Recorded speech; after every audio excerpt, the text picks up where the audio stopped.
आज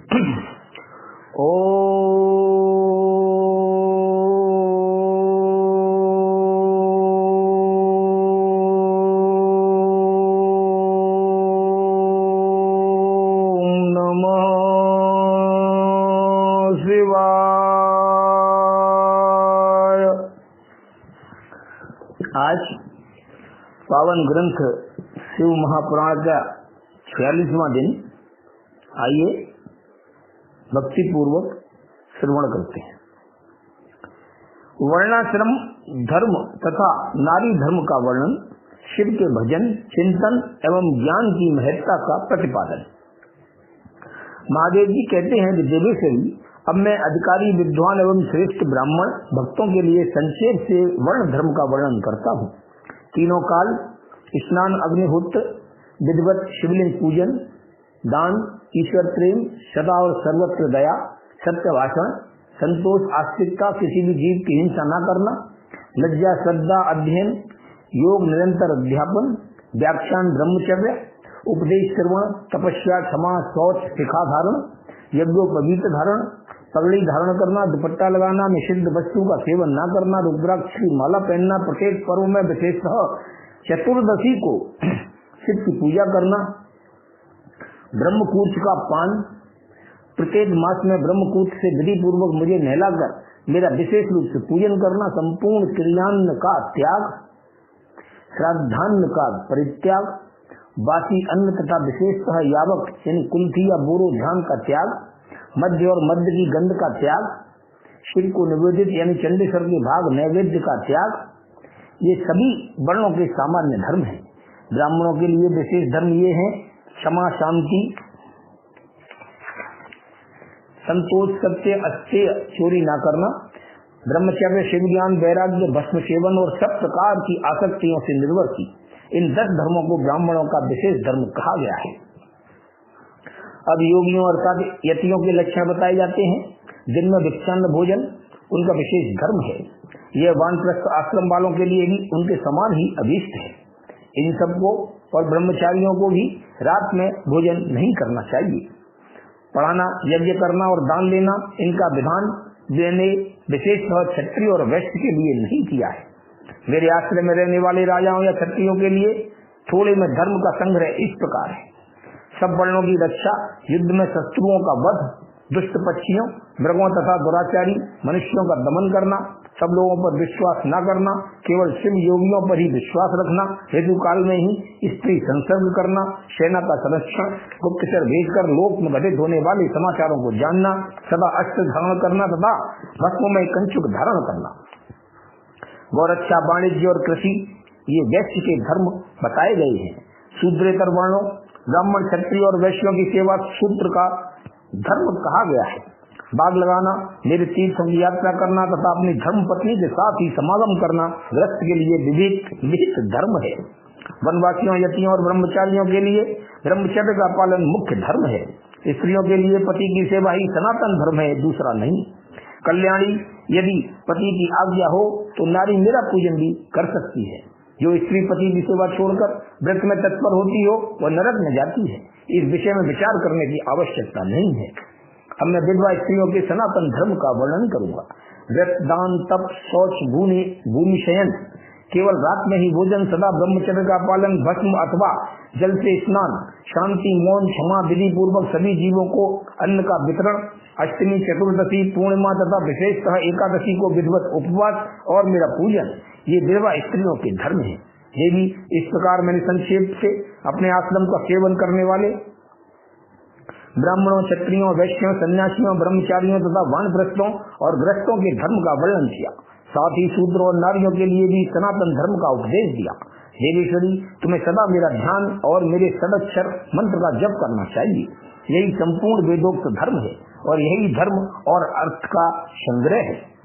लोक में जो मनुष्य अपनी इच्छा से मेरे विग्रह की सेवा का व्रत धारण किए हुए हैं, पूर्व जन्म की सेवा के संस्कार से युक्त होने के कारण भावात्रेय से संपन्न है। वे स्त्री आदि विषयों में अनुरक्त हों या विरक्त, पापों से उसी प्रकार लिप्त नहीं होते जैसे जल से कमल का पत्ता। मेरे प्रसाद से विशुद्ध हुए उन विवेकी पुरुषों को मेरे स्वरूप का ज्ञान हो जाता है। फिर उनके लिए कर्तव्य का विधि निषेध नहीं रह जाता। समाधि तथा शरणागति भी आवश्यक नहीं रहती। जैसे मेरे लिए कोई विधि निषेध नहीं है, वैसे ही उनके लिए भी नहीं है। परिपूर्ण होने के कारण जैसे मेरे लिए कुछ साध्य नहीं है, उसी प्रकार उन कृत्य ज्ञान योगियों के लिए भी कोई कर्तव्य नहीं रह जाता है। ये मेरे भक्तों के हित के लिए मानव भाव का आश्रय लेकर भूतल पर स्थित है। उन्हें रुद्रलोक से परिभ्रष्ट रुद्र ही समझना चाहिए, इसमें संशय नहीं है। जैसे मेरी आज्ञा ब्रह्मा आदि देवताओं को कार्य में प्रवृत्त करने वाली है, उसी प्रकार उन शिव योगियों की आज्ञा भी अन्य मनुष्यों को कर्तव्य कर्म में लगाने वाली है। वे मेरी आज्ञा के आधार हैं, उनमें अतिशय सद्भाव भी है, इसीलिए उनका दर्शन करने मात्र से सभी पापों का नाश हो जाता है तथा प्रशस्त फल की प्राप्ति को सूचित करने वाले विश्वास की भी वृद्धि होती है। जिन पुरुषों का मुझ में अनुराग है, उन्हें इस बातों का भी ज्ञान हो जाता है जो पहले कभी उनके देखने, सुनने या अनुभव में नहीं आई होती है। उनमें अकस्मात कंप, स्वेद, अश्रुपात, कंठ में स्वर विकार तथा आनंद आदि भावों का बारंबार उदय होने लगता है। ये सभी लक्षण उनमें कभी एक एक करके अलग अलग प्रकट होते हैं और कभी संपूर्ण भावों का एक साथ उदय होने लगता है। कभी विलंब न होने वाले इन मंद, मध्यम और उत्तम भावों द्वारा उन श्रेष्ठ सत्पुरुषों की पहचान करनी चाहिए। जैसे जब लोहा आग में टपकर लाल हो जाता है, तब केवल लोहा नहीं रह जाता, उसी तरह मेरा सानिध्य प्राप्त होने से वे केवल मनुष्य नहीं रह जाते, मेरा स्वरूप हो जाते हैं। हाथ पैर आदि के साधर्म्य से मानव शरीर धारण करने पर भी वे वास्तव में रुद्र हैं। उन्हें प्राकृत मनुष्य समझकर विद्वान पुरुष उनकी अवहेलना न करे। जो मूढ़ चित्त मानव उनके प्रति अवहेलना करते हैं, वे अपनी आयु, लक्ष्मी, कुल और शील को त्याग कर नरक में गिरते हैं। अथवा बहुत कहने से क्या लाभ, जिस किसी भी उपाय से मुझ में चित्त लगाना कल्याण की प्राप्ति का एकमात्र साधन है। उपमन्यु कहते हैं, इस प्रकार परमात्मा श्री कंठनाथ शिव ने तीनों लोगों के हित के लिए ज्ञान के सारभूत अर्थ का संग्रह प्रकट किया है। संपूर्ण वेद, शास्त्र, इतिहास, पुराण और विद्याएं इस विज्ञान संग्रह की ही विस्तृत व्याख्याएं हैं। ज्ञान, ज्ञेय, अनिष्ठेय, अधिकार, साधन और साध्य, इन 6 अर्थों का ही यह संक्षिप्त संग्रह बताया गया है। श्री कृष्ण जो शिव और शिवा संबंधी ज्ञानामृत से तृप्त है और उनकी भक्ति से संपन्न है, उसके लिए बाहर भीतर कुछ भी कर्तव्य शेष नहीं है। इसीलिए क्रमशः बाह्य और आभ्यंतर कर्म को त्याग कर ज्ञान से ये का साक्षात्कार करके फिर उस साधन भूत ज्ञान को भी त्याग दे। यदि चित्त शिव में एकाग्र नहीं है तो कर्म करने से भी क्या लाभ, और यदि चित्त एकाग्र ही है तो कर्म करने की भी क्या आवश्यकता है। अतः बाहर और भीतर के कर्म करके या न करके जिस किसी भी उपाय से भगवान शिव में चित्त लगाए, जिनका चित्त भगवान शिव में लगा है और जिनकी बुद्धि सुस्थिर है, ऐसे सत्पुरुषों को इहलोक और परलोक में भी सर्वत्र परमानंद की प्राप्ति होती है। यहाँ ओम नमः शिवाय इस मंत्र से सभी सिद्धियां सुलभ होती हैं। अतः परावर, विभूति, उत्तम, मध्यम, ऐश्वर्य की प्राप्ति के लिए इस मंत्र का ज्ञान प्राप्त करना चाहिए। ओम नमः शिवाय। अब पंचाक्षर मंत्र के महात्म्य का वर्णन करते हैं। श्री कृष्ण बोले, सर्वज्ञ महर्षि प्रवर, आप संपूर्ण ज्ञान के महासागर हैं। अब मैं आपके मुख से पंचाक्षर मंत्र के महात्म्य का तत्वतः वर्णन सुनना चाहता हूँ। उपमन्यु ने कहा, देव नंदन, पंचाक्षर मंत्र के महात्म्य का विस्तार पूर्वक वर्णन तो 100 करोड़ वर्षों में भी नहीं किया जा सकता, अतः संक्षेप से इसकी महिमा सुनो। वेद में तथा सेवागम में दोनों जगह यह षडक्षर प्रणव सहित पंचाक्षर मंत्र समस्त शिव भक्तों के संपूर्ण अर्थ का साधक कहा गया है। इस मंत्र में अक्षर तो थोड़े ही हैं, परंतु यह महान अर्थ से संपन्न है। यह वेद का सार तत्व है, मोक्ष देने वाला है, शिव की आज्ञा से सिद्ध है, संदेह शून्य है तथा शिव स्वरूप वाक्य है। यह नाना प्रकार की शक्तियों से युक्त दिव्य, लोगों के मन को प्रसन्न व निर्मल करने वाला, सुनिश्चित अर्थ वाला अथवा निश्चय ही मनोरथ को पूर्ण करने वाला तथा परमेश्वर का गंभीर वचन है। इस मंत्र का मुख से सुख पूर्वक उच्चारण होता है। सर्वज्ञ शिव ने संपूर्ण देहधारियों के सारे मनोरथों की सिद्धि के लिए इस ओम नमः शिवाय मंत्र का प्रतिपादन किया है। ये आदि षडक्षर मंत्र संपूर्ण विद्याओं अर्थात मंत्रों का बीज यानी मूल है। जैसे वट के बीज में महान दृष्टि छिपा हुआ है, उसी प्रकार अत्यंत सूक्ष्म होने पर भी इस मंत्र को महान अर्थ से परिपूर्ण समझना चाहिए। ओम इस एकाक्षर मंत्र में तीनों गुणों से अतीत सर्वज्ञ सर्वकर्ता धितमान सर्वव्यापी प्रभु शिव प्रतिष्ठित हैं। ईशान आदि जो सूक्ष्म एकाक्षर रूप ब्रह्म है वे सब नमः शिवाय इस मंत्र में क्रमशः स्थित हैं। सूक्ष्म षडक्षर मंत्र में पंच ब्रह्म रूपधारी साक्षात भगवान शिव स्वभावतः वाच्य वाचक भाव से विराजमान है। अप्रमेय होने के कारण शिव वाच्य है और मंत्र उनका वाचक माना गया है। शिव और मंत्र का यह वाच्य वाचक भाव अनादिकाल से चला आ रहा है। जैसे यह घोर संसार सागर अनादिकाल से प्रवृत्त है, उसी प्रकार संसार से छुड़ाने वाले भगवान शिव भी अनादिकाल से ही नित्य विराजमान है। जैसे औसत रोगों का स्वभावतः शत्रु है, उसी प्रकार भगवान शिव संसार दोषों के स्वाभाविक शत्रु माने गए हैं। यदि ये भगवान विश्वनाथ न होते तो यह जगत अंधकार में हो जाता, क्योंकि प्रकृति जड़ है और जीवात्मा ज्ञानी, अतः इन्हें प्रकाश देने वाले परमात्मा ही है। प्रकृति से लेकर परमाणु पर्यंत जो कुछ भी जड़ रूप तत्व है वह किसी बुद्धिमान अर्थात चेतन कारण के बिना स्वयं करता नहीं देखा गया है। जीवों के लिए धर्म करने और अधर्म से बचने का उपदेश दिया जाता है, उनके बंधन और मोक्ष भी देखे जाते हैं। अतः विचार करने से सर्वज्ञ परमात्मा शिव के बिना प्राणियों के आदि सर्व की सिद्धि नहीं होती। जैसे रोगी बेड के बिना सुख से रहित हो क्लेश उठाते हैं, उसी प्रकार सर्वज्ञ शिव का आश्रय न लेने से संसारी जीव नाना प्रकार के क्लेश भोगते हैं। अतः यह सिद्ध हुआ कि जीवों का संसार सागर से उद्धार करने वाले स्वामी अनादि सर्वज्ञ परिपूर्ण सदाशिव विद्यमान है। वे प्रभु आदि मध्य और अंत से रहित हैं, स्वभाव से ही निर्मल हैं तथा सर्वज्ञ एवं परिपूर्ण हैं। उन्हें शिव नाम से जानना चाहिए। शिवागम में उनके स्वरूप का विशद रूप से वर्णन है। यह पंचाक्षर मंत्र उनका अभिधान यानी वाचक है और वे शिव अभिधेय यानी वाच्य हैं। अभिधान और अभिधेय यानी वाचक और वाच्य रूप होने के कारण परम शिव स्वरूप यह मंत्र सिद्ध माना गया है। ओम नमः शिवाय ये जो षडक्षर शिव वाक्य है, इतना ही शिव ज्ञान है और इतना ही परम पद है। यह शिव का विधि वाक्य है, अर्थवाद नहीं है। यह उन्हीं शिव का स्वरूप है जो सर्वज्ञ परिपूर्ण और स्वभावतः निर्मल है। जो समस्त लोगों पर अनुग्रह करने वाले हैं, वे भगवान शिव झूठी बात कैसे कह सकते हैं? जो सर्वज्ञ हैं वे तो मंत्र से जितना फल मिल सकता है उतना पूरा का पूरा बताएंगे, परंतु जो राग और अज्ञान आदि दोषों से ग्रस्त हैं ये ही झूठी बात कह सकते हैं। ये राग और अज्ञान आदि दोष ईश्वर में नहीं है, अतः ईश्वर कैसे झूठ बोल सकते हैं? जिनका संपूर्ण दोषों से कभी परिचय ही नहीं हुआ, उन सर्वज्ञ शिव ने जिस निर्मल वाक्य पंचाक्षर मंत्र का प्रणयन किया है वह प्रमाण भूति है, इसमें संशय नहीं है। इसीलिए विद्वान पुरुष को चाहिए कि वह ईश्वर के वचनों पर श्रद्धा करे। यथार्थ पुण्य पाप के विषय में ईश्वर के वचनों पर श्रद्धा न करने वाला पुरुष नरक में जाता है। शांत स्वभाव वाले श्रेष्ठ मुनियों ने स्वर्ग और मोक्ष की सिद्धि के लिए जो सुंदर बात कही है उसे सुभाषित समझना चाहिए।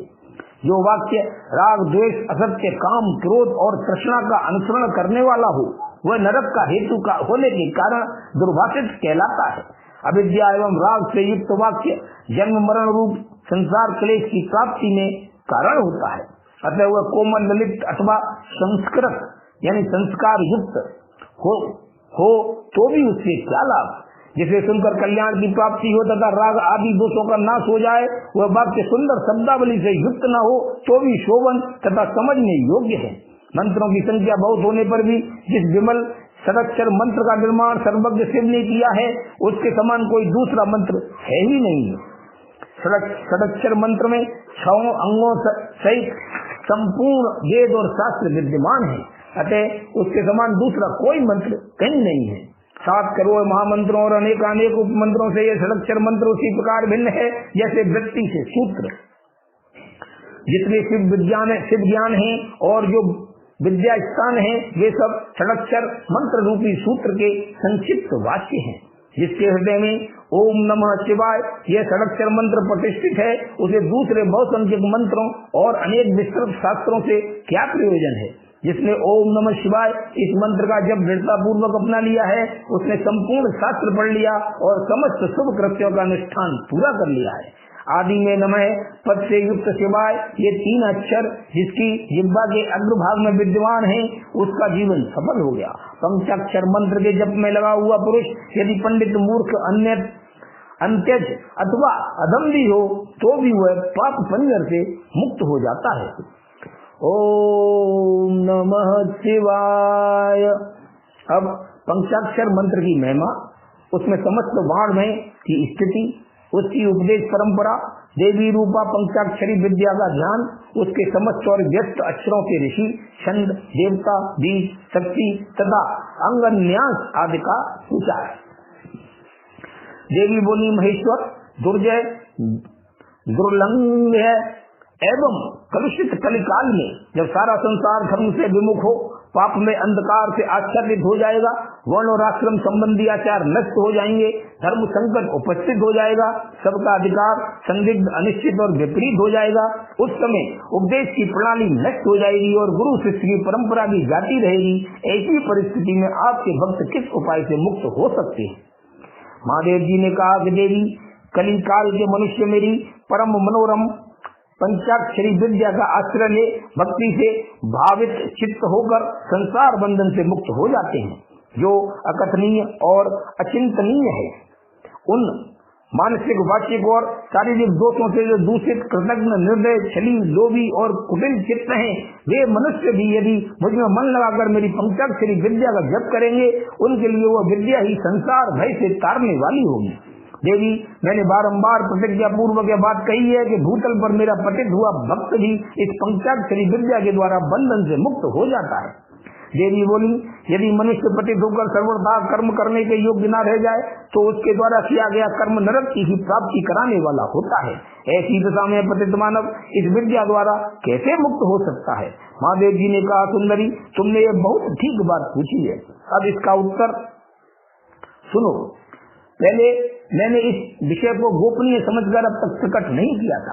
यदि पतित मनुष्य मोहवश यानी अन्य मंत्रों के उच्चारण पूर्वक मेरा पूजन करे तो वह निसंदेह नरकगामी हो सकता है, किंतु पंचाक्षर मंत्र के लिए ऐसा प्रतिबंध नहीं है। जो केवल जल पीकर और हवा खाकर तप करते हैं तथा दूसरे लोग जो नाना प्रकार के व्रतों द्वारा अपने शरीर को सुखाते हैं, उन्हें इन व्रतों द्वारा मेरे लोक की प्राप्ति नहीं होती, परंतु जो भक्ति पूर्वक पंचाक्षर मंत्र से ही एक बार मेरा पूजन कर लेता है, वह भी इस मंत्र के ही प्रताप से मेरे धाम में पहुंच जाता है। इसीलिए तप, यज्ञ, व्रत और नियम पंचाक्षर द्वारा मेरे पूजन की करोड़वीं कला के समान भी नहीं है। कोई बद्ध हो या मुक्त जो पंचाक्षर मंत्र के द्वारा मेरा पूजन करता है, वह अवश्य ही संसार पाप से छुटकारा पा जाता है। देवी, ईशान आदि 5 ब्रह्म जिनके अंग हैं, उस षडाक्षर या पंचाक्षर मंत्र के द्वारा जो भक्ति भाव से मेरा पूजन करता है, वह मुक्त हो जाता है। कोई पतित हो या अपतित, वह इस पंचाक्षर मंत्र के द्वारा मेरा पूजन करे। मेरा भक्त पंचाक्षर मंत्र का उपदेश गुरु से ले चुका हो या नहीं, वह क्रोध को जीतकर इस मंत्र के द्वारा मेरी पूजा किया करे। जिसने मंत्र की दीक्षा नहीं ली है, उसकी अपेक्षा दीक्षा लेने वाला पुरुष कोटि कोटि गुना अधिक माना गया है। अतः देवी, दीक्षा लेकर इस मंत्र से मेरा पूजन करना चाहिए। जो इस मंत्र की दीक्षा लेकर मैत्री, मुदिता, करुणा, उपेक्षा आदि गुणों से युक्त तथा ब्रह्मचर्य परायण हो भक्ति भाव से मेरा पूजन करता है, वह मेरी क्षमता प्राप्त कर लेता है। इस विषय में अधिक कहने से क्या लाभ? मेरे पंचाक्षर मंत्र में सभी भक्तों का अधिकार है, इसीलिए वह श्रेष्ठतर मंत्र है। पंचाक्षर के प्रभाव से ही लोक, वेद, महर्षि, सनातन धर्म, देवता तथा यह संपूर्ण जगत टिके हुए हैं। देवी, प्रलय काल आने पर जब चराचर जगत नष्ट हो जाता है और सारा प्रपंच प्रकृति में मिलकर वहीं लीन हो जाता है, तब मैं अकेला ही स्थित रहता हूँ, दूसरा कोई कहीं नहीं रहता। उस समय समस्त देवता और शास्त्र पंचाक्षर मंत्र में स्थित होते हैं, अतः मेरी शक्ति से पालित होने के कारण वे नष्ट नहीं होते।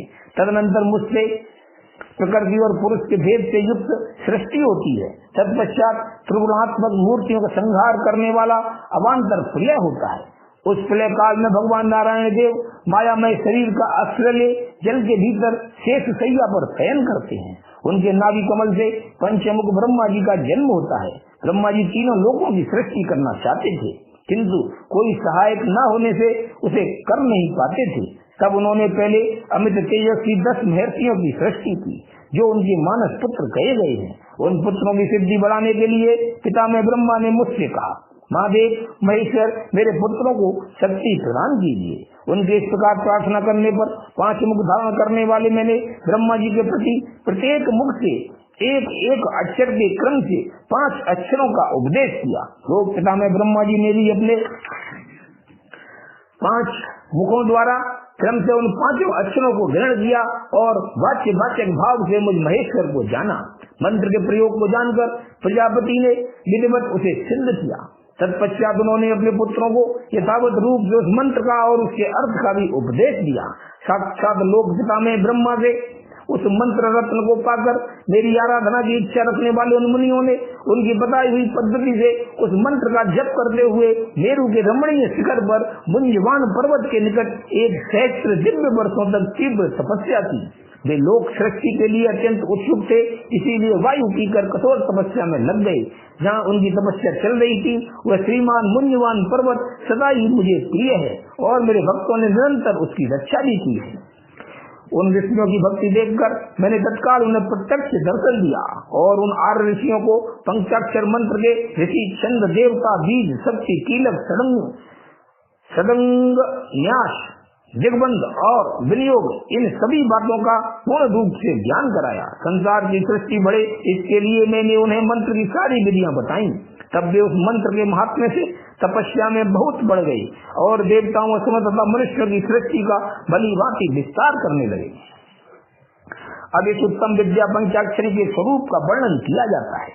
आदि में नमः पद का प्रयोग करना चाहिए, उसके बाद शिवाय पद का। यही वह पंचाक्षरी विद्या है जो समस्त श्रुतियों की सिरमौर है तथा संपूर्ण शब्द समुदाय की सनातन बीज रूपणी है। यह विद्या पहले मेरे मुख से निकली, इसीलिए मेरे ही स्वरूप का प्रतिपादन करने वाली है। इसका एक देवी के रूप में ध्यान करना चाहिए। इस देवी की अंग कांति तपाए हुए स्वर्ण के समान है। इसके 3 पयोधर ऊपर को उठे हुए हैं। ये 4 भुजाओं और 3 नेत्रों से सुशोभित है।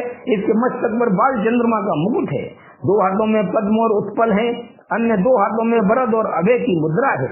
मुखाकृति सौम्य है। यह समस्त शुभ लक्षणों से संपन्न तथा संपूर्ण आभूषणों से विभूषित है। श्वेत कमल के आसन पर विराजमान है। इसके काले काले घुंघराले बाल बड़ी शोभा पा रहे हैं। इसके अंगों में 5 प्रकार के वर्ण हैं जिनकी रश्मियां प्रकाशित हो रही हैं। ये वर्ण है पीत, कृष्ण, धूम्र, स्वर्णिम तथा रक्त। इन वर्णों का यदि पृथक प्रयोग हो तो इन्हें बिंदु और नाक से विभूषित करना चाहिए। बिंदु की आकृति अर्ध चंद्र के समान है और नाक की आकृति दीप शिखा के समान। सुमुखी यों तो इस मंत्र के सभी अक्षर बीज रूप हैं, तथापि उनमें दूसरे अक्षर को इस मंत्र का बीज समझना चाहिए। दीर्घ स्वर रूप पूर्वक जो चौथा वर्ण है उसे कीलक और 5वें वर्ण को शक्ति समझना चाहिए। इस मंत्र के वामदेव ऋषि हैं और पंक्ति छंद हैं। बरानने मैं शिव ही इस मंत्र का देवता हूँ। बरा रोहे गौतम अत्रि विश्वामित्र अंगिरा और भरद्वाज ये नकार आदि वर्णों के क्रम से ऋषि माने गए हैं।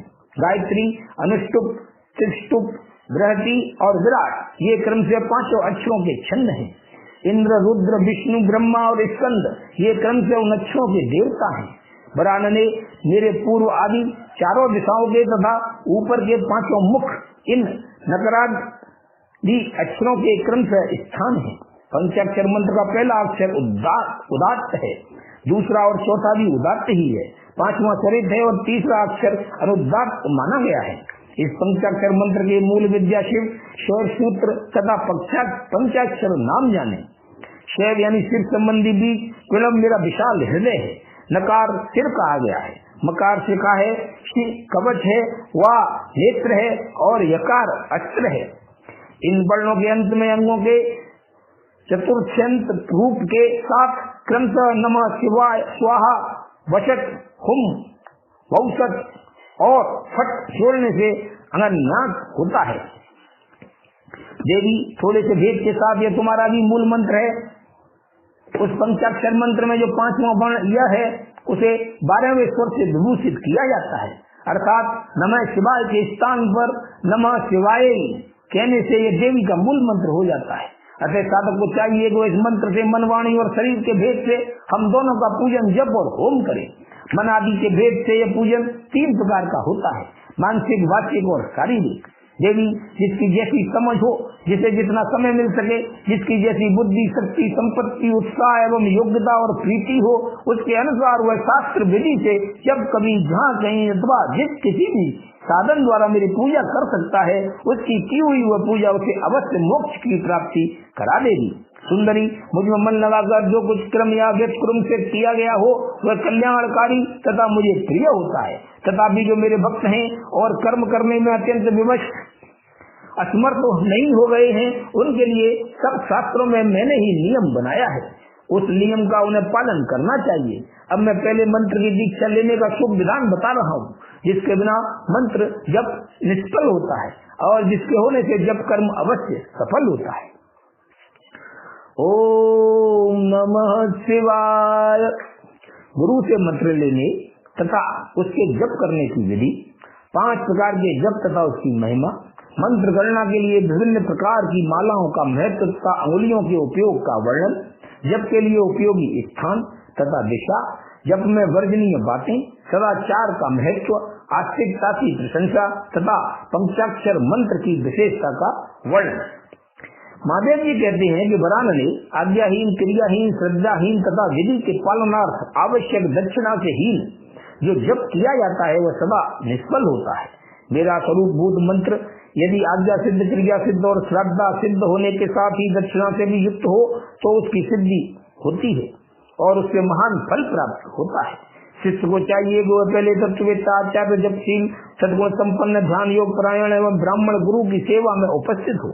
मन में शुद्ध भाव रखते हुए प्रयत्न पूर्वक उन्हें संतुष्ट करे। ब्राह्मण साधक अपने मन, वाणी, शरीर और धन से आचार्य का पूजन करे। वह वैभव हो तो गुरु को भक्ति भाव से हाथी, घोड़े, रथ, रत्न, क्षेत्र और ग्रह आदि अर्पित करे। जो अपने लिए सिद्धि चाहता हो वह धन के दान में कृपणता ना करे। तदनंतर सभी सामग्रियों सहित अपने आप को गुरु की सेवा में अर्पित कर दे। इस प्रकार यथाशक्ति निश्चल भाव से गुरु की विधिवत पूजा करके गुरु से मंत्र एवं ज्ञान का उपदेश ग्रहण करे। इस तरह संतुष्ट हुए गुरु अपने पूजक शिष्य को, जो 1 वर्ष तक उनकी सेवा में रह चुका हो, गुरु की सेवा में उत्साह रखने वाला हो, अहंकार रहित हो और उपवास पूर्वक स्नान करके शुद्ध हो गया हो, पुनः विशेष शुद्धि के लिए पूर्ण कलश में रखे हुए पवित्र द्रव्य युक्त मंत्र शुद्ध जल से नहलाकर चंदन, पुष्पमाला, वस्त्र और आभूषणों द्वारा अलंकृत करके उसे सुंदर वेशभूषा से विभूषित करे। तत्पश्चात शिष्य से ब्राह्मणों द्वारा पुण्याय वाचन और ब्राह्मणों की पूजा करवाकर समुद्र तट पर, नदी के किनारे, गौशाला में, देवालय में, किसी भी पवित्र स्थान में अथवा घर में सिद्धिदायक काल आने पर, शुभ तिथि, शुभ नक्षत्र एवं सर्व दोष रहित शुभ योग में गुरु अपने शिष्य को अनुग्रह पूर्वक विधि के अनुसार मेरा ज्ञान दे।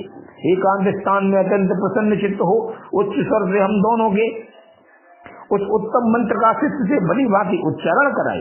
बारंबार उच्चारण कराकर शिष्य को इस प्रकार आशीर्वाद दे, तुम्हारा कल्याण हो, मंगल हो, शोभन हो, प्रिय हो। इस तरह गुरु शिष्य को मंत्र और आज्ञा प्रदान करे। इस प्रकार गुरु से मंत्र और आज्ञा पाकर शिष्य एकाग्र चित्त हो संकल्प करके पुरस्करण पूर्वक प्रतिदिन उस मंत्र का जप करता रहे। वह जब तक जिए तब तक अनन्य भाव से तत्परता पूर्वक नित्य 1008 मंत्रों का जप किया करे। जो ऐसा करता है वो परम गति को प्राप्त होता है। जो प्रतिदिन संयम से रहकर केवल रात में भोजन करता है और मंत्र के जितने अक्षर हैं उतने लाख का 54 जप आदर पूर्वक पूरा कर लेता है, वह पुरस्करण कहलाता है। जो पुरस्करण करके प्रतिदिन जप करता रहता है उसके समान इस लोक में दूसरा कोई नहीं है। वह सिद्धिदायक सिद्ध हो जाता है। साधक को चाहिए कि वह शुद्ध देश में स्नान करके सुंदर आसन बांधकर अपने हृदय में तुम्हारे साथ मुझ शिव का और अपने गुरु का चिंतन करते हुए उत्तर या पूर्व की ओर मुंह किए मौन भाव से बैठे चित्त को एकाग्र करे तथा दहन, पिलावन आदि के द्वारा 5 तत्वों का शोधन करके मंत्र का न्यास आदि करे।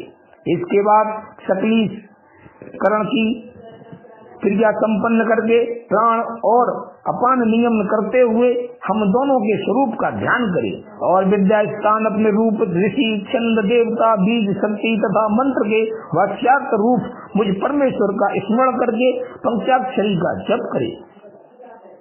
मानस जप उत्तम है, उपांशु जप मध्यम है तथा वाचिक जप उससे निम्न कोटि का माना गया है। ऐसा आगमार्थ विशारद विद्वानों का कथन है।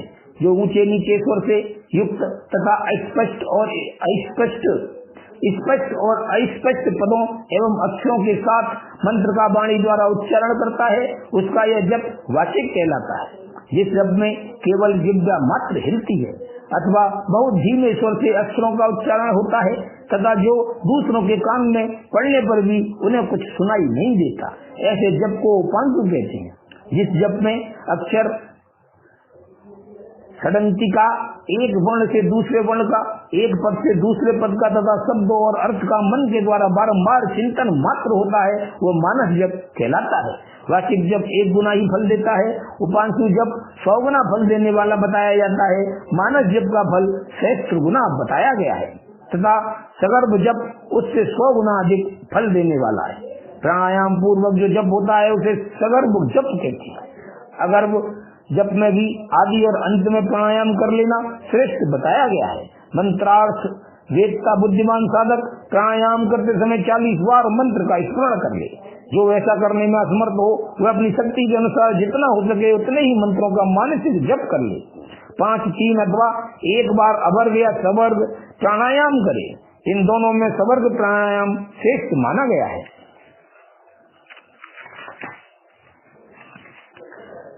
सगर्भ की अपेक्षा भी ध्यान सहित जप 600 गुना फल देने वाला कहा जाता है। इन 5 प्रकार के जपों में से कोई एक जप अपनी शक्ति के अनुसार करना चाहिए। अंगुली से जप की गणना करना 1 गुना बताया गया है। रेखा से गणना करना 8 गुना उत्तम समझना चाहिए। पुत्र जी यानी जिया पोता के बीजों की माला से गणना करने पर जप का 10 गुना अधिक फल होता है। शंख के मनकों से 100 गुना, मूंगों से 1000 गुना, स्फटिक मणि की माला से 10,000 गुना, मोतियों की माला से लाख गुना, पद्माक्ष से 10 लाख गुना और स्वर्ण के बने हुए मनकों से गणना करने पर कोटि गुना अधिक फल बताया गया है। कुछ की गांठ से तथा रुद्राक्ष से गणना करने पर अनंत गुणे फल की प्राप्ति होती है। अनंत गुणे फल की प्राप्ति होती है। 30 रुद्राक्ष के दानों से बनाई गई माला जप कर्म में धन देने वाली होती है। 27 दानों की माला पुष्टदायिनी और 25 दानों की माला मुक्तिदायिनी होती है। 15 रुद्राक्षों की बनी हुई माला अभिचार कर्म में फलदायक होती है। जब कर्म में अंगूठे को मोक्षदायक समझना चाहिए और तर्जनी को शत्रु नाशक। मध्यमा धन देती है और अनामिका शांति प्रदान करती है। 108 दानों की माला उत्तम मानी गई है। 100 दानों की माला उत्तम और 50 दानों की माला मध्यम होती है। 54 दानों की माला मनोहारिणी एवं श्रेष्ठ कही गई है। इस तरह की माला से जप करे वह जप किसी को दिखाई नहीं। कनिष्ठिका अंगुली अक्षरणी जप के फल को चरित नष्ट न करने वाली मानी गई है, इसीलिए जप कर्म में शुभ है। दूसरी अंगुलियों के साथ अंगुष्ठ द्वारा जप करना चाहिए क्योंकि अंगुष्ठ के बिना किया हुआ जप निष्फल होता है। घर में किए हुए जप को समान या 1 गुना समझना चाहिए। गौशाला में उसका फल 100 गुना हो जाता है। पवित्र वन या उद्यान में किए हुए जप का फल 600 गुना बताया जाता है। पवित्र पर्वत पर 10,000 गुना, नदी के तट पर लाख गुना, देवालय में कोटि गुना और मेरे निकट किए हुए जप को अनंत गुना कहा गया है। सूर्य, अग्नि, गुरु, चंद्रमा, दीपक, जल, ब्राह्मण और गौओं के समीप किया हुआ जप श्रेष्ठ होता है। पूर्वाभिमुख किया हुआ जप वशीकरण में और दक्षिणाभिमुख जप अभिचार कर्म में सफलता प्रदान करने वाला है। पश्चिमाभिमुख जप को धनदायक जानना चाहिए और उत्तराभिमुख जप शांतिदायक होता है। सूर्य, अग्नि, ब्राह्मण, देवता तथा अन्य श्रेष्ठ पुरुषों के समीप उनकी ओर पीठ करके जप नहीं करना चाहिए। सिर पर पगड़ी रखकर, कुर्ता पहनकर, नंगा होकर, बाल खोलकर, गले में कपड़ा लपेटकर, अशुद्ध हाथ लेकर, संपूर्ण शरीर से अशुद्ध रहकर तथा विलाप पूर्वक कभी जप नहीं करना चाहिए। जप करते समय क्रोध, मद, छींकना, थूकना, जम्बाई लेना तथा कुत्तों और नीच पुरुषों की ओर देखना वर्जित है। यदि कभी वैसा संभव हो जाए तो आचमन करे अथवा तुम्हारे साथ मेरा पार्वती सहित शिव का स्मरण करे या ग्रह नक्षत्रों का दर्शन करे अथवा प्राणायाम कर ले। बिना आसन के बैठकर, सोकर, चलते चलते अथवा खड़ा होकर जप न करे। गली में या सड़क पर, अपवित्र स्थान में तथा अंधेरे में भी जप न करे। दोनों पांव फैलाकर, कुक्कुट आसन से बैठकर, सवारी या खाट पर चढ़कर अथवा चिंता से व्याकुल होकर जप न करे। यदि शक्ति हो तो इन सभी नियमों का पालन करते हुए जप करे और अशक्त पुरुष यथाशक्ति जप करे। इस विषय में बहुत कहने से क्या लाभ, संक्षेप से मेरी ये बात सुनो। सदाचारी मनुष्य शुद्ध भाव से जप और ध्यान करके कल्याण का भागी होता है। आचार परम धर्म है, आचार उत्तम धन है, आचार श्रेष्ठ विद्या है और आचार ही परम गति है। आचारहीन पुरुष संसार में निंदित होता है और परलोक में भी सुख नहीं पाता। इसीलिए सबको आचारवान होना चाहिए। वेदज्ञ विद्वानों ने वेद शास्त्र के कथानुसार जिस वर्ण के लिए जो कर्म विहित बताया है, उस वर्ण के पुरुष को उसी कर्म का सम्यक आचरण करना चाहिए। वही उसका सदाचार है, दूसरा नहीं। सत्पुरुषों ने उसका आचरण किया है, इसीलिए वह सदाचार कहलाता है। उस सदाचार का भी मूल कारण आस्तिकता है। यदि मनुष्य आस्तिक हो तो प्रमाद आदि के कारण सदाचार से कभी भ्रष्ट हो जाने पर भी दूषित नहीं होता। अतः सदा आस्तिकता का आश्रय लेना चाहिए। जैसे यह लोक में सत्कर्म करने से सुख और दुष्कर्म करने से दुख होता है, उसी तरह परलोक में भी होता है। इस विश्वास को आस्तिकता कहते हैं। सदाचार से हीन, पतित और अंत्यज का उद्धार करने के लिए कलयुग में पंचाक्षर मंत्र से बढ़कर दूसरा कोई उपाय नहीं है। चलते फिरते, खड़े होते अथवा स्वेच्छानुसार कर्म करते हुए अपवित्र या पवित्र पुरुष के जप करने पर भी यह मंत्र निष्फल नहीं होता। अंत्यज, मूर्ख, मूढ़, पतित, मर्यादा रहित और नीच के लिए भी यह मंत्र निष्फल नहीं होता। किसी भी अवस्था में पड़ा हुआ मनुष्य भी यदि मुझ में उत्तम भक्ति भाव रखता है तो उसके लिए यह मंत्र निसंदेह सिद्ध होगा ही, किंतु दूसरे किसी के लिए वह सिद्ध नहीं हो सकता। प्रिय, इस मंत्र के लिए लग्न, तिथि, नक्षत्र, वार और योग आदि का अधिक विचार अपेक्षित नहीं है। यह मंत्र कभी सुप्त नहीं होता, सदा जागृत ही रहता है। यह महामंत्र कभी किसी का शत्रु नहीं होता। यह सदा सिद्ध अथवा साथ ही रहे सिद्ध गुरु के उपदेश से प्राप्त हुआ मंत्र सुसिद्ध कहलाता है। असिद्ध गुरु का भी दिया हुआ मंत्र सिद्ध कहा गया है, जो केवल परंपरा से प्राप्त हुआ है, किसी गुरु के उपदेश से नहीं मिला है, वह मंत्र साध्य होता है। जो मुझ में मंत्र में तथा गुरु में अत्यधिक श्रद्धा रखने वाला है, उसको मिला हुआ मंत्र किसी गुरु के द्वारा साबित हो या असाबित सिद्ध होकर ही रहता है, इसमें संशय नहीं है। इसीलिए अधिकार की दृष्टि से विघ्न युक्त होने वाले दूसरे मंत्रों को त्याग कर विद्वान पुरुष साक्षात परमा विद्या पंचाक्षरी का आश्रय ले। दूसरे मंत्रों के सिद्ध हो जाने से ही यह मंत्र सिद्ध नहीं होता, परंतु इस महामंत्र के सिद्ध होने पर वे दूसरे मंत्र अवश्य सिद्ध हो जाते हैं। महेश्वरी जैसे अन्य देवताओं के प्राप्त होने पर भी मैं नहीं प्राप्त होता, परंतु मेरे प्राप्त होने पर वे सब देवता प्राप्त हो जाते हैं। यही न्याय इन सभी मंत्रों के लिए भी है। सभी मंत्रों के जो दोष हैं, ये इस मंत्र में संभव नहीं है, क्योंकि यह मंत्र जाति आदि की अपेक्षा न रखकर प्रवृत्त होता है। तथापि छोटे छोटे तुच्छ फलों के लिए सहसा इस मंत्र का विनियोग नहीं करना चाहिए, क्योंकि यह मंत्र महान फल देने वाला है। उपमन्यु कहते हैं कि यदुनंदन, इस प्रकार से शुभधारी महादेव जी ने तीनों लोकों के हित के लिए साक्षात महादेवी पार्वती से इस पंचाक्षर मंत्र की विधि कही थी। जो एकाग्र चित्त हो, भक्ति भाव से इस प्रसंग को सुनता या सुनाता है, वह सभी पापों से मुक्त हो परम गति को प्राप्त होता है। ओम नमः शिवाय। अब त्रिविध दीक्षा का निरूपण, शक्तिपात की आवश्यकता तथा उसके लक्षणों का वर्णन, गुरु का महत्व यानी गुरु से ही मोक्ष की प्राप्ति तथा गुरु के द्वारा शिष्य की परीक्षा। श्री कृष्ण बोले, भगवान आपने मंत्र का महात्म्य तथा उसके प्रयोग का विधान बताया, जो साक्षात वेद के तुल्य है। अब मैं उत्तम से संस्कार की विधि सुनना चाहता हूँ, जिसे मंत्र ग्रहण के प्रकरण में आपने कुछ सूचित किया था, वह बात मुझे भूली नहीं है।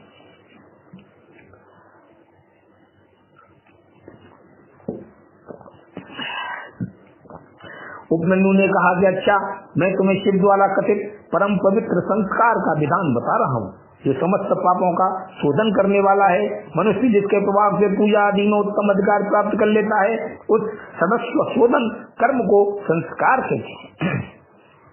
संस्कार अर्थात शुद्धि करने से ही उसका नाम संस्कार है। यह विज्ञान देता है और पाप बंधन को क्षीण करता है, इसीलिए संस्कार को ही दीक्षा भी कहते हैं। शिव शास्त्र में परमात्मा शिव ने सांभवी, साक्षी और मानसी तीन प्रकार की दीक्षा का उपदेश किया है।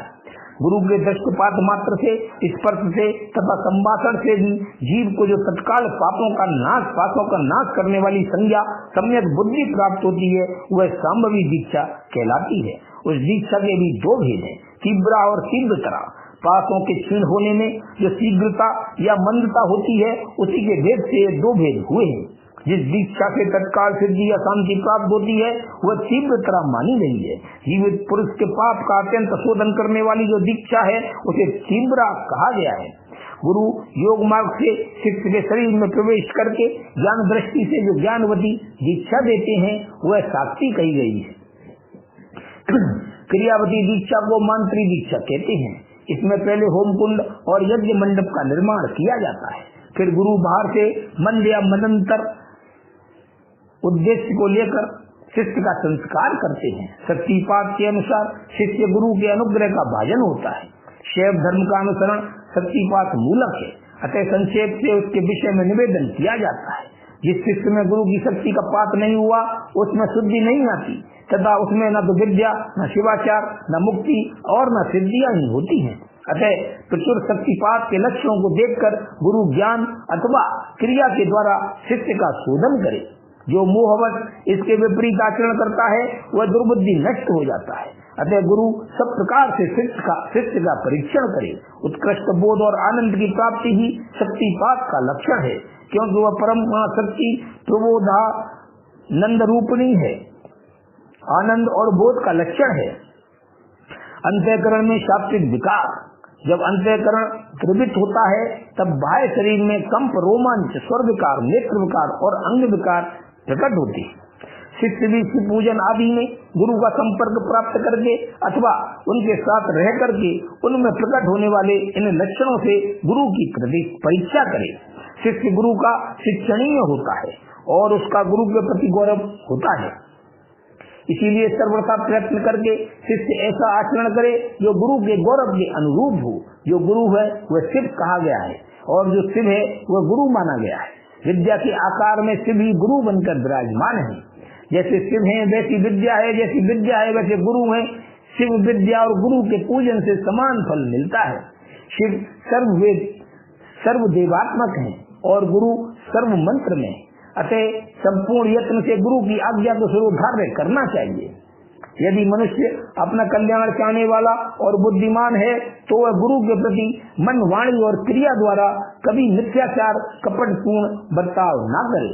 गुरु आज्ञा दें या ना दें, शिष्य सदा उनका हित और प्रिय करे। उनके सामने और पीठ पीछे भी उनका कार्य करता रहे। ऐसे आचार से युक्त गुरु भक्त और सदा मन में उत्साह रखने वाला जो गुरु का प्रिय कार्य करने वाला शिष्य है वही शैव धर्मों के उपदेश का अधिकारी है। यदि गुरु गुणवान, विद्वान, परमानंद का प्रकाशक, तत्ववेत्ता और शिव भक्त है तो वही मुक्ति देने वाला है, दूसरा नहीं। ज्ञान उत्पन्न करने वाला जो परमानंद जनित तत्व है, उसे जिसने जान लिया है वही आनंद का साक्षात्कार करा सकता है। ज्ञान रहित नाम मात्र का गुरु ऐसा नहीं कर सकता। नौकाएं एक दूसरी को पार लगा सकती हैं, किंतु क्या कोई शिला दूसरी शिला को तार सकती है? नाम मात्र के गुरु से नाम मात्र की ही मुक्ति प्राप्त हो सकती है। जिन्हें तत्व का ज्ञान है वे ही स्वयं मुक्त होकर दूसरों को भी मुक्त करते हैं। तत्वहीन को कैसे बोध होगा और बोध के बिना कैसे आत्मा का अनुभव होगा? जो आत्मानुभव से शून्य है वह पशु कहलाता है। पशु की प्रेरणा से कोई पशुत्व को नहीं लांघ सकता। अतः तत्वज्ञ पुरुष ही मुक्त और मोचक हो सकता है, अज्ञ नहीं। समस्त शुभ लक्षणों से युक्त, संपूर्ण शास्त्रों का ज्ञाता तथा सब प्रकार के उपाय विधान का जानकार होने पर भी जो तत्व ज्ञान से हीन है उसका जीवन निष्फल है। जिस पुरुष की अनुभव पर्यंत बुद्धि तत्व के अनुसंधान में प्रवृत्त होती है उसके दर्शन स्पर्श आदि से परमानंद की प्राप्ति होती है।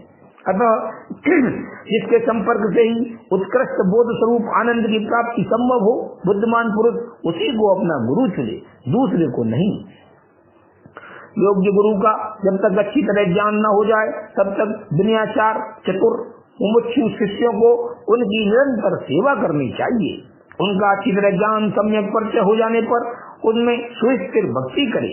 जब तक तत्व का बोध न प्राप्त हो जाए तब तक निरंतर गुरु सेवन में लगा रहे। तत्व को ना तो कभी छोड़े और न किसी तरह भी उसकी उपेक्षा ही करे। जिसके पास 1 वर्ष तक रहने पर भी शिष्य को थोड़े से भी आनंद और प्रबोध की उपलब्धि न हो वह शिष्य उसे छोड़कर दूसरे गुरु का आश्रय ले। गुरु को भी चाहिए कि वह अपने आश्रित ब्राह्मण जातीय शिष्य की 1 वर्ष तक परीक्षा करे, क्षत्रिय शिष्य की 2 वर्ष और वैश्य की 3 वर्ष तक परीक्षा करे।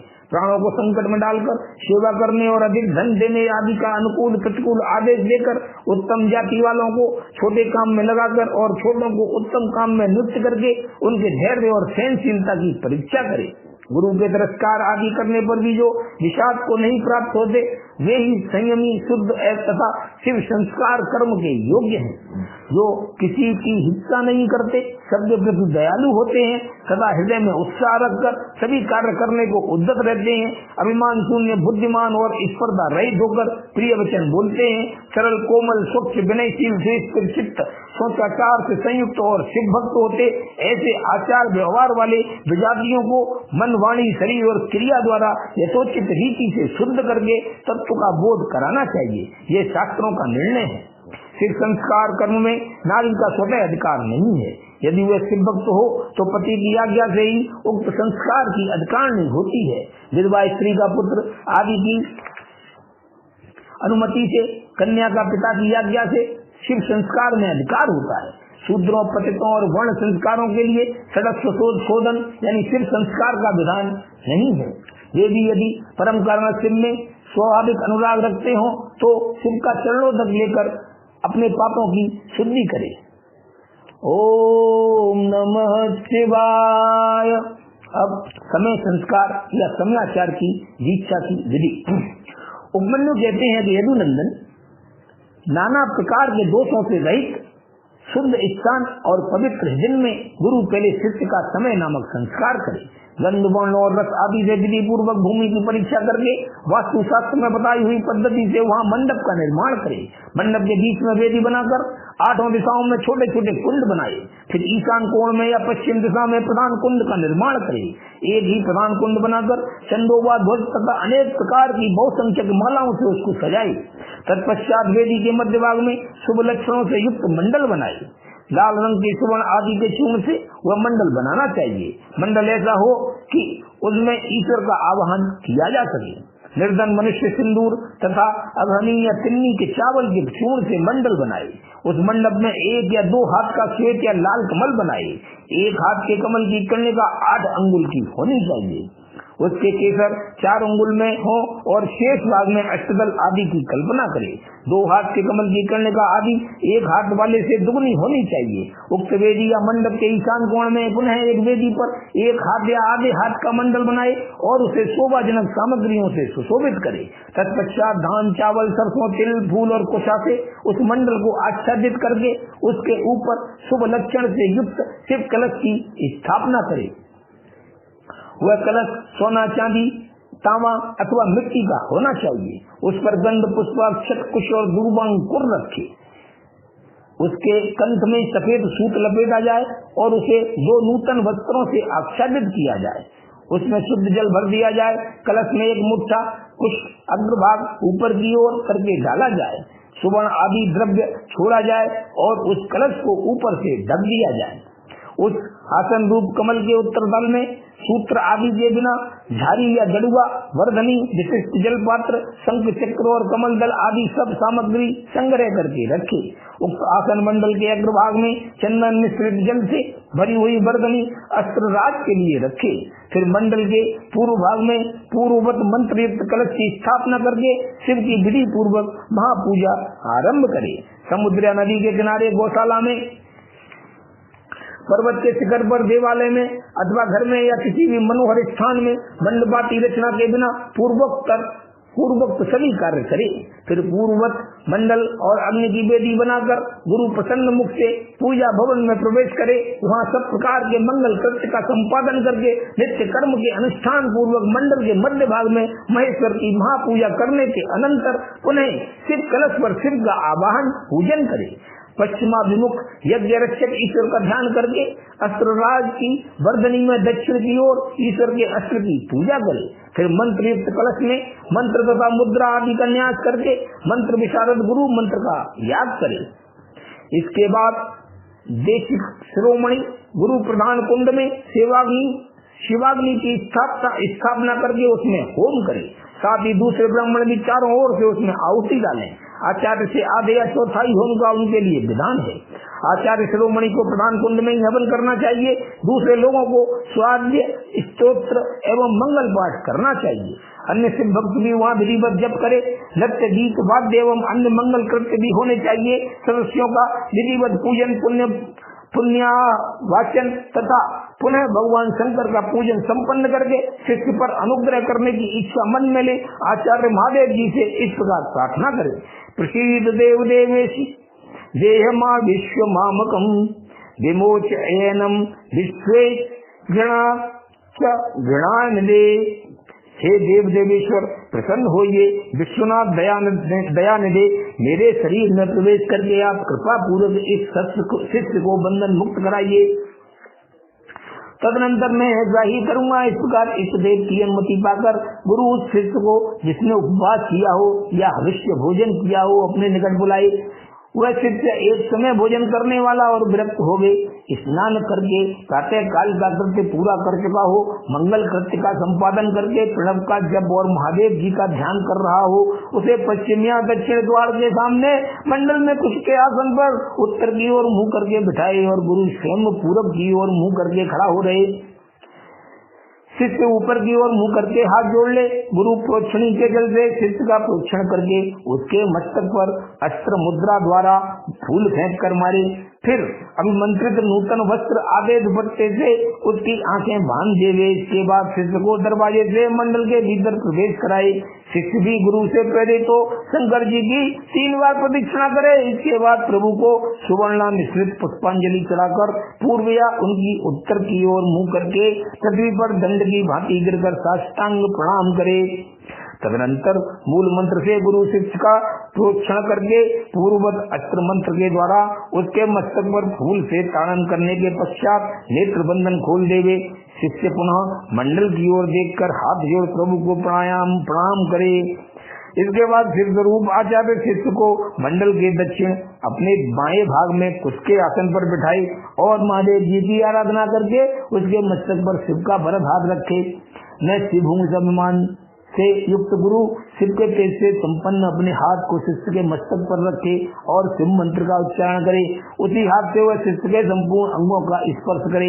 शिष्य भी आचार्य रूप से में उपस्थित हुए ईश्वर को पृथ्वी पर गिरकर साष्टांग प्रणाम करे। तदनंतर जब शिष्य शिवाग्नि में महादेव जी की विधिवत पूजा करके 3 आहुति दे ले, तब गुरु पुनः पूर्ववत शिष्य को अपने पास बिठा लेवे। कुशों के अग्रभाग से उनका स्पर्श करते हुए विद्या या मंत्र द्वारा अपने आप को उसके भीतर आविष्ट करे। तत्पश्चात महादेव जी को प्रणाम करके नाड़ी संधान करे। फिर शीर्षास्त्र में बताए हुए मार्ग से प्राण का निष्क्रमण करके शिष्य के शरीर में प्रवेश की भावना करे। साथ ही मंत्रों का तर्पण भी करे। मूल मंत्र के तर्पण के लिए उसी के उच्चारण पूर्वक 10 आहुतियां देनी चाहिए।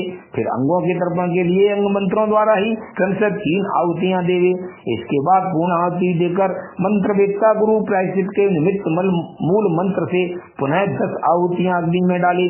फिर देवेश्वर शिव का पूजन करके सम्यक आचमन और हवन करने के पश्चात यथोचित रीति से जातितः वैश्य का उद्धार करे। भावना द्वारा उसके वैश्यत्व को निकालकर उसमें क्षत्रियत्व की उत्पत्ति करे। फिर इसी तरह क्षत्रियत्व का भी उद्धार करके गुरु उसमें ब्राह्मणत्व की उद्भावना करे। इसी प्रणाली से जातितः क्षत्रिय का भी उद्धार करके ब्राह्मण बनाए। फिर उन दोनों शिष्यों में रुद्रदेव की उत्पत्ति करे। जो जाति से ही ब्राह्मण है उस शिष्य में केवल रुद्र तत्व की ही स्थापना करे। फिर शिष्य का प्रोक्षण और ताड़न करके उसके आग की चिंगारियों के समान प्रकाशमान शिव स्वरूप आत्मा को अपने आत्मा में स्थित होने की भावना करे। तदनंतर पूर्वोक्त नाड़ी से गुरु मंत्रोच्चारण पूर्वक वायु का रेचन यानी निसारण करे। वायु का निसारण करके उस नाड़ी के द्वारा ही शिष्य के हृदय में वह स्वयं प्रवेश करे। प्रवेश करके उसके चैतन्य का नील बिंदु के समान चिंतन करे। साथ ही ये भावना करे कि मेरे तेज से इसका सारा मल नष्ट हो गया और यह पूर्णतः प्रकाशित हो रहा है। इसके बाद उस जीव चैतन्य को लेकर नाड़ी से संगार मुद्रा एवं पूरक प्राणायाम द्वारा अपने आत्मा से एकीभूत करने के लिए उसमें निविष्ट करे।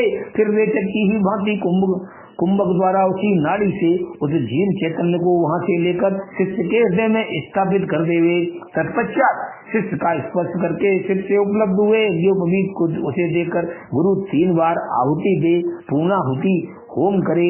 इसके बाद आराध्य देव के दक्षिण भाग में शिष्य को कुछ तथा फूल से आच्छादित करके श्रेष्ठ आसन पर बिठाकर उसका मुंह उत्तर की ओर करके उसे स्वस्तिक आसन में स्थित करे।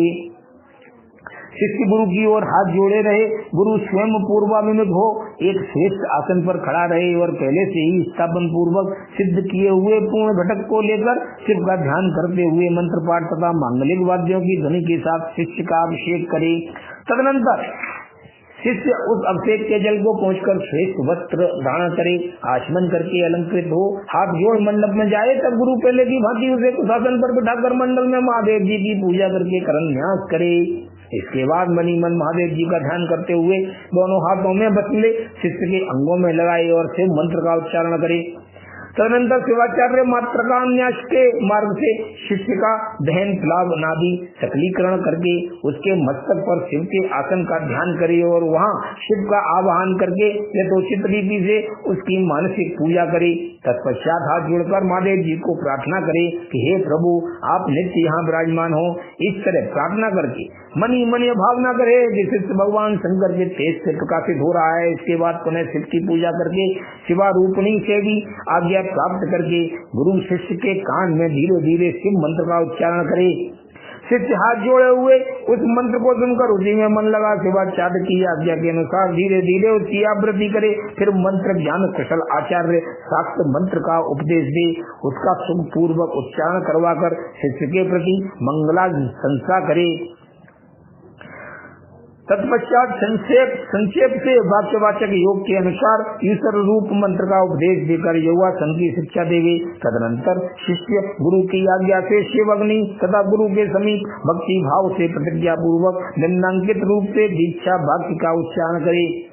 वरम प्राण परित्याग छेदनम शीर्षोऽतीवा न त्वन्भर्जस्य भयज्य भुज्यई भगवंतम त्रिलोचनम। अर्थात मेरे लिए प्राणों का परित्याग कर देना अच्छा होगा अथवा सिर कटा देना भी अच्छा होगा, किंतु मैं भगवान त्रिलोचन की पूजा किए बिना कभी भोजन नहीं कर सकता। जब तक मोह दूर न हो तब तक वह भगवान शिव में ही निष्ठा रखकर उन्हीं के आश्रित हो नियम पूर्वक उन्हीं की आराधना करता रहे। फिर भगवान शिव भी उसे योगक्षेम प्रदान करते हैं। ऐसा करने से उस शिष्य का नाम समय होगा, उसे शिवाश्रम में रहने का अधिकार प्राप्त होगा। वहाँ रहने वाले शिष्य को गुरु की आज्ञा का पालन करते हुए सदा उनके वश में रहना चाहिए। इसके बाद गुरु करन्यास करके अपने हाथ से भस्म लेकर मूल मंत्र का उच्चारण करते हुए उस भस्म तथा रुद्राक्ष को अभिमंत्रित करके शिष्य के हाथों में दे देवे। साथ ही महादेव जी की प्रतिमा अथवा उनका गूढ़ शरीर लिंग और यथासंभव पूजा होम जप एवं ध्यान के साधन भी दे। फिर वह शिष्य भी शिवाचार्य से प्राप्त हुई उन वस्तुओं को उन्हीं की आज्ञा से बड़े आदर के साथ ग्रहण करे, उनकी आज्ञा का उल्लंघन न करे। आचार्य से प्राप्त हुई सारी वस्तुओं को भक्ति भाव से सिर पर रख कर ले जाए और उनकी रक्षा करे। अपनी रुचि के अनुसार मठ में या घर में शंकर जी की पूजा करता रहे। इसके बाद गुरु भक्ति श्रद्धा और बुद्धि के अनुसार शिष्य को शिवाचार्य की शिक्षा देवे। शिवाचार्य ने समयाचार के विषय में जो कुछ कहा हो, जो आज्ञा दी हो और जो भी कुछ बातें बताई हो, उन सबको शिष्य शिरोधार्य करे।